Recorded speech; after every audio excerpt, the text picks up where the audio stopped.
নারী নির্যাতন, খুন, শিশু ও বিধবা নারী ধর্ষণের মতো ঘটনা ও বাংলাদেশ পুলিশ বাহিনীর কার্যক্ষমতা নিষ্ক্রিয় করা চক্রান্তের বিরুদ্ধে মানববন্ধন ও মাননীয় প্রধান উপদেষ্টা বরাবর স্মারকলিপি প্রদান। রিপোর্ট শাহজালাল ভূঁইয়া উজ্জ্বল। আজ দুপুরে জাতীয় প্রেসক্লাবে আন্তর্জাতিক মানবাধিকার আইন সহায়তা প্রদানকারী সংস্থা ঢাকা বিভাগের আয়োজনে এ মানববন্ধন অনুষ্ঠিত হয়।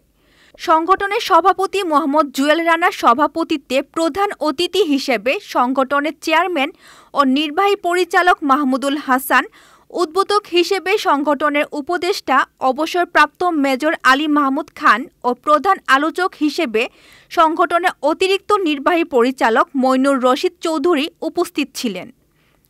বিশেষ অতিথি হিসেবে উপস্থিত ছিলেন সংগঠনের ঢাকা বিভাগীয় কমিটির সাধারণ সম্পাদক মোহাম্মদ আরাফাত হোসেন আলীম, সংগঠনের চেয়ারম্যানের একান্ত সচিব আব্দুল মুমিন, আন্তর্জাতিক মানবাধিকার আইন সহায়তা প্রদানকারী সংস্থা কুষ্টিয়া জেলার সভাপতি আবু বক্কর সিদ্দিক প্রমুখ। এ সময় বক্তারা তাদের বর্তমানে দেশের আইন শৃঙ্খলা পরিস্থিতি নিয়ে গভীর উদ্বেগ প্রকাশ করেন। ঘটে যাওয়া সকল ধর্ষণ, হত্যা, লুটপাট, মানবাধিকার লঙ্ঘনের তীব্র নিন্দা জ্ঞাপন করেন। অপরাধীদের বিচার কার্য দ্রুত সময়ের মধ্যে সমাপ্ত করার ব্যবস্থা গ্রহণের জন্য মাননীয় প্রধান উপদেষ্টা বরাবর লিখিত স্মারকনামা পেশ করেন। বক্তারা আরও অভিযোগ করেন, বিভিন্ন জায়গায় পুলিশ কর্তৃক মানবাধিকার কর্মীদের কাজে বাধা প্রদান করা হয়। মানবাধিকার কর্মীদের প্রতিপক্ষ মনে করা ভুল।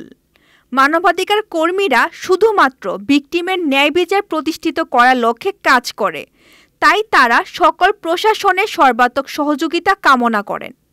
এতক্ষণ আপনাদের সাথে ছিলাম রেহানা সুলতানা প্রীতি। পরবর্তী নিউজ আপডেট পেতে চোখ রাখুন news24bd.net এর ফেসবুক পেজ এবং ইউটিউব চ্যানেলে। ধন্যবাদ।